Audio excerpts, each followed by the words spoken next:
Welcome to Messy Business, the podcast for solo business owners who are brilliant at what they do, but sometimes feel like things are a bit of a mess. I'm Libby Langley, business therapist, author, and your practical voice of calm in the chaos of working for yourself. Each week, I'll help you make sense of the mess so you can build a business that actually feels like you. Here's this week's episode. You know you'd feel better if you slowed down. So why do you keep piling more on your plate? Why does doing less, something that sounds so freeing, feel almost impossible in practice? This episode of Messy Business is about the resistance you feel when you try to simplify and how to break that pattern so ease becomes normal, not guilty. Hello, I'm Libby Langley, your business therapist for today. And I want to talk to you about why doing less feels so damn hard. You know, we all know doing less is like the ultimate goal, right? But why can't you do it? It's funny, when I wrote my book nearly 3 years ago now, it's on Amazon if you want it. It's called Life in Business, Easy Ways to Work Less, Earn More, and Embrace True Happiness. But when I wrote my book, so it'd be 3 years since I wrote it, it's all about doing less. You know, it's all about having an ADHD brain and that wants to just pile stuff on and stripping a load of stuff out so that you've actually got the business that you want that is more profitable but less work. I've completely forgotten the end of that sentence. There you go, in true ADHD form. But, this doing less, it just is like, yeah, I'll just do less. But actually, it can be really, really difficult. And funnily enough, when a client that I worked with, she was a social media manager, and she came to me just feeling just so utterly overwhelmed and so like, oh, what? And she was working, in her words, 7 days a week, 24 hours a day, on her phone at 10 o'clock at night. Kids were annoyed. Her husband was annoyed.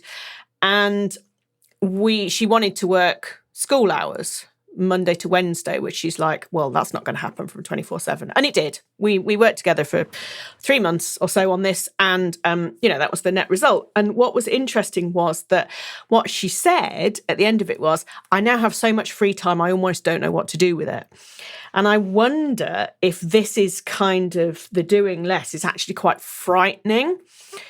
It is something that in Reboot Camp, people, my clients in Reboot Camp will say that it's like, what do I do with the rest of the time?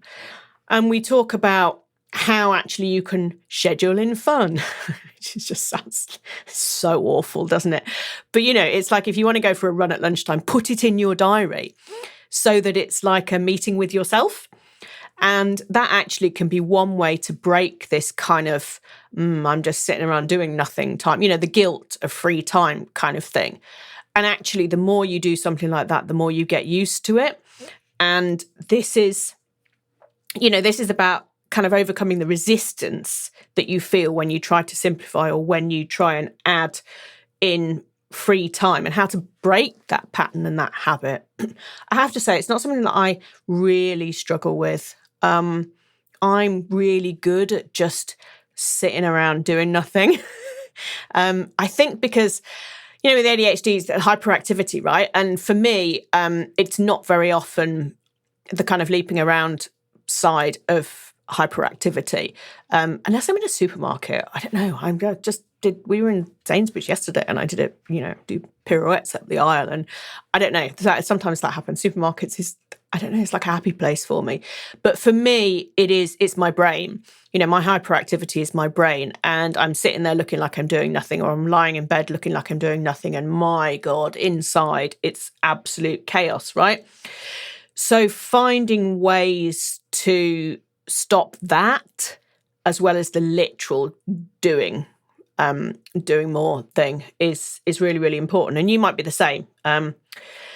But I think there's something in terms of the physical, like doing more tasks in your day. There's something about that busyness feeling safe. And I guess that comes from we learnt along the way that our value comes from output. The more things you do, the more words you write at school, the more, pieces of something you submit, the more content you create, the more the algorithm likes you. All of this, your value becomes defined by outlook. Maybe along the way, you were the reliable one, the organised one, the person who got stuff done. I mean, certainly I have always been that person. I've always right, yeah, come on, let's get it done. And still am now. But not doing stuff is quite hard, can be quite hard. And maybe slowing down feels like losing a piece of you, who you are, or a person of you that people liked. That's so important, isn't it, right? If you're the one who gets stuff done and then you stop doing stuff, who even are you anymore? So sometimes when your worth is tied to your productivity, rest can feel like a threat to your very being. Stepping back is like, who are you? Like I said about my client going from, 24/7, felt like 24/7 to 3 days a week of 9 till 3. It's like, well, how do I define myself? I'm not that busy. I'm not that manic busy. I've got so much to do kind of person. And a lot of that comes from society as well, doesn't it? How's work? Busy. And it's like, I don't want to be busy. I want to be able to just have a nap.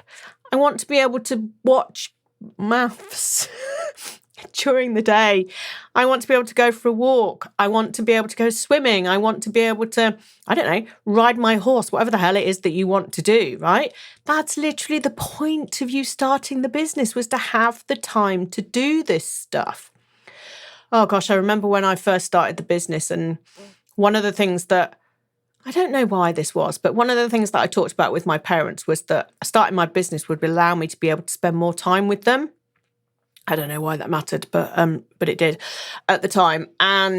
Or it was one of the things that I came up with at the time. And I remember Mum saying, probably I'd been in business for 18 months, and she said to me, we haven't been out for the day for ages. One of the reasons you're doing this is supposed to be so we can go out for the day. And it's like, yeah, that was true. We don't go out for the day anymore. But we could do, because now I can factor my time in differently. I just don't. Anyway, I don't live near them anymore. Well, it doesn't matter. But it's kind of interesting, what were the reasons that you started your business, and where is that? Where are you on the score of that being successful versus being, oh yeah, completely forgotten about that? And it's just funny, worth is so often tied to productivity. So it's not about being productive, right? It's about volume of output. And I betcha that you don't need to produce as much output as you do. Honestly, I could release 2 episodes of this podcast every day, easily, because I love doing it, and there's a million things to talk about. But I don't, and I have to stop myself. And I find that one of the hardest things, actually, is not to release too many episodes and to restrict myself to 1 a week. I know I've just done a series of 5 that was 1 every day. But yeah, 1 a week is just like, come on, I could do loads of these. But it is about measuring the output versus what comes back for it and what's needed, quite frankly. So it's always an interesting balance there. And that's one I know very much, I'm just like, maybe I'll just do 2 a week. But it's like, no, 1 a week. And I do find it quite hard, that. And I wonder, part of that is because I love it and because I find it easy. But I wonder if there's part of it that will resonate with you, that there is a bit of a fear of being forgotten, right? There's, underneath so many of us, there's this kind of quiet panic that if you stop posting or producing, people will stop noticing you. And I mean, algorithmically, that's probably true. But in the grand scheme of life and business, it's not true. Of course it's not true, right? And it's not about stopping output altogether. It's just about putting it on this is actually the sweet spot of where it makes a bit of a difference. But consistency isn't about constant output, right? It's about a dependable presence. And that is so much more important. There's so much more value, in being a dependable presence versus just being bang, bang, bang, bang, bang, bang, bang. If I put a podcast episode out every day, where would you get? You'd be miles behind, because as much as I like to think that all you do when you wake up, first thought every day is like, oh, I wonder if there's a new podcast episode. That's not the reality. It's not reality for any of us, right? So it's a waste of time. And it becomes about, too much content becomes about this fear of being forgotten, not actually what makes a difference and what brings you clients and what gives a realistic ROI. Sometimes silence between your words makes people listen more. You have to be a little bit, there has to be an element of scarcity, or you're never going to build up this, oh, what's this? Oh, great. I look forward to this. It'd be like, oh my God, here's another one. I'm so far behind. This has become like a job, just trying to consume all this stuff. Yeah. And on social media, it is a bit different, because not everybody sees everything and all of that. But still, how burnt out are you going to be if you post like 4 times a day? A couple of times a week. No, you're not going to get seen by as many people, but you're not going to burn yourself out. And it's important to have the balance there, right? I want to kind of undo for you the guilt of ease. We've been conditioned to believe that anything worthwhile must be hard. That is not true. That is not true. If it feels easy, we assume that we're doing something wrong. But in reality, ease is a sign of alignment. Yeah, it shows that you're in flow. It shows that you're doing what suits you. And this podcast, I find it dead easy. I love it. I absolutely love doing it. I absolutely know that it's me and you. I don't know, where are you? I was just going to say, I'm imagining you in the bath, but that's really weird. But I know that some people do listen in the bath. But maybe we're driving somewhere exciting. Maybe you're taking me on your travels. And that's just really nice, And I think there's a real sign of alignment there that I am thinking about you as I'm doing this. It never feels like a one-way street to me at all. And obviously, I get messages from you and I get emails and all that stuff, and that's lovely, and that's absolute proof that I'm working within my strengths, not against them. So where are you? Where are you on the things that you do and that you create? Where do you find things easy? I love writing emails too. I find that easy too. Less so if it's a sales series. I'm not big. I find that harder. But anyway, I could email you all day, every day. But where are you working to your strengths, not against them? Where is ease for you? And how about if you just did perhaps just a little bit more of that and a little bit less of the stuff that you find difficult? Wouldn't that transform your entire business? But wouldn't that be much better than trying to force all these other things that you do? Like if you hate video, why are you doing video? And why are you spending a week recording B-roll? Come on, man, you don't need to do that. Unless you love it, don't do it. That in itself doesn't make any difference to anything, right? The core things that will make a difference to your business is having one form of content that you're consistent at. Doesn't matter if it's videos on YouTube, doesn't matter if it's a podcast, doesn't matter if it's images on Instagram, doesn't matter, right? One core thing that you're good at and you like, and then supported by email. That's really honestly all that you need in your business. And that's much easier than 47 different facets that even you can't remember what they all are. And then if you change a link, everything's wrong anyway. So it's a nightmare. Do not create yourself a nightmare. Do not create yourself something that's so overcomplicated that, it's too much like hard work. I think there was also your nervous system to factor in here. It kind of resists slowing down sometimes, because if your body has been running on adrenaline for years, stillness will feel uncomfortable at first. And I know that there's a truth in that. I'm running on adrenaline at the moment. I know that because not only am I running my business, rebranding my podcast, rebranding my Reboot Camp program, I'm also managing a house renovation and infestation of spiders. And every noise that I hear, I'm looking around just because I'm like, is that a spider walking on the wall? And I mean, it isn't, but I've seen enough my nervous system is totally shot. I don't know what it is about this house, but anyway, they're horrible. So, when all that stuff is done, when you are not running on adrenaline, stillness it can feel uncomfortable at first, and you can be suspicious of it, right? If you take off noise-cancelling headphones and suddenly you hear everything again, or it being really noisy and then you put on noise-cancelling headphones, it can feel really weird and really discombobulating. But what you have to do is retrain your system to feel safe in slowness, to know that the threats aren't real, to know that you've just got yourself worked up and you just keep piling stuff on yourself because that's what it's supposed to be and that's what you're supposed to be doing. You don't need to do that. You can take a step back. If something takes a week or two longer than you thought, whatever. It doesn't matter. Why does it matter? It doesn't matter.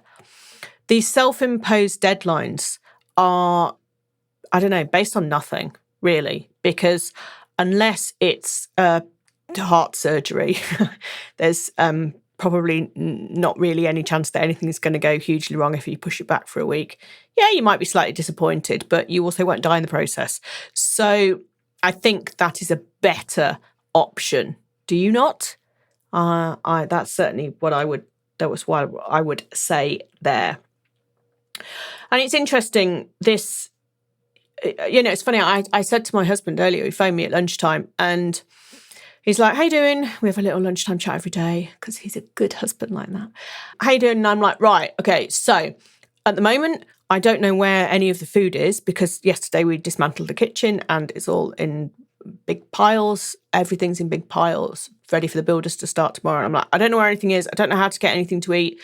I've just scheduled 5 episodes of this podcast. I need to record another few, and I'm tired, and everything hurts, and the cat's unhappy, and all these things, right? And he's just like, you don't need to do all this. And I'm like, yes, I do need to do all this today because tomorrow the builder's coming, and I need to be able to not do anything for the rest of this week. Today's Monday, time of recording. I need to be able to not do anything for the rest of this week if I have to. And I think sometimes, just having that balance of stuff and knowing that, right, today is going to be really difficult and I need to push through in order to allow space for life, for the other things. That's a really sensible choice to make. And that's how you get some kind of equilibrium in your nervous system. But what I said to him was, I could have just postponed all of this for a few weeks, but I know that on the one hand, that would have been sensible, but on the other hand, it would have been something else hanging over me in a period of real uncertainty in life. And so also knowing yourself and knowing what is going to make a difference to you is kind of a really grown-up way of looking at things, right? So knowing yourself, understanding yourself, and knowing what is going to be comfort for your nervous system is quite an intelligent way of doing things, right? But also, you cannot work like that all the time, right? One day of like, oh my God, come on, get through. One day of that is fine to allow breathing space. So think about your grand plan, your long-term plan, and what else is going on in life, because your business always needs to work around what is happening in your life, right? Not the other way around. Life ain't going to stop lifing ever, okay?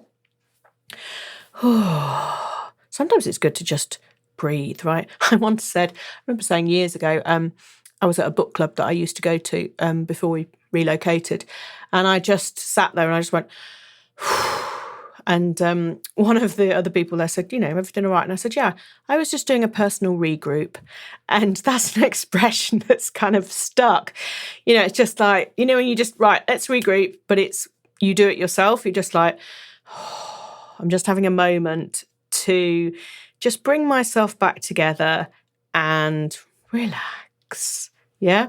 So sometimes you need a personal regroup, and it's okay to just do a breathe like that. I don't know, does that work for AMSR? I don't know, maybe. But there's small, real world way to do less without self-sabotaging, right? Start tiny. Cancel one reoccurring task that doesn't necessarily need to be done anymore. Block an afternoon for deeper work, for thinking. Have an CEO day. Take yourself out of your business. Go for a walk. Go sit in a cafe. I don't know, whatever. Go on some roller coasters. Whatever it is that gives you this personal regroup and gives you this break, right? And then you'll soon find that this is enough, yeah? It's a way that will help you turn, I'll just do one more thing into I've done enough. And that's so important because doing less isn't laziness, it's leadership, yeah? You'll show up sharper when you stop spreading yourself so thin. So absolutely focus on the core things. And if you don't know what the core things are, then you need to look at what your beliefs are, what your foundations are, and make sure that everything works around your foundations. Because if it doesn't, and you're just adding in arbitrary tasks and taking out arbitrary tasks, you don't know where you're focusing. So think about what really matters to you and how you want your business to look and feel and move forward. And then you'll be able to know whether any tasks that you're doing are actually working towards that or not, right? Like B-roll Instagrams on video are not going to take me to where I want to go. So I don't do them. Yeah. I have periods of thinking, do you know what? I'll do some. And then I can probably do it for about a fortnight. And then I'm like, oh no, I hate this. So it's okay. It doesn't make any difference. Yeah. Pick your lane that you like and go faster in that lane. Yeah. Don't go laney, because you wouldn't do that on a motorway. So don't do it in life. Okay.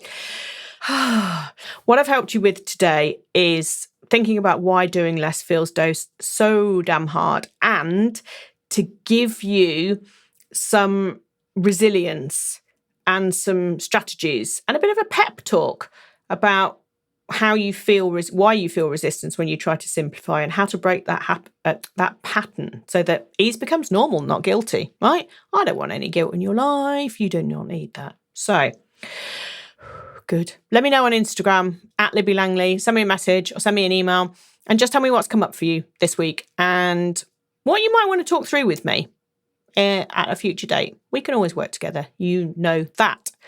All right. Thanks for joining me on another episode of Messy Business. I'll see you next time. Lots of love. Bye. Thanks for listening to Messy Business. Make sure you follow or subscribe so you don't miss your next dose of clarity and calm. You'll find me on Instagram @LibbyLangley. And when you're ready for deeper support in a space where you can rebuild your business around who you are, you can join me inside Reboot Camp. See you next week for more Messy Business.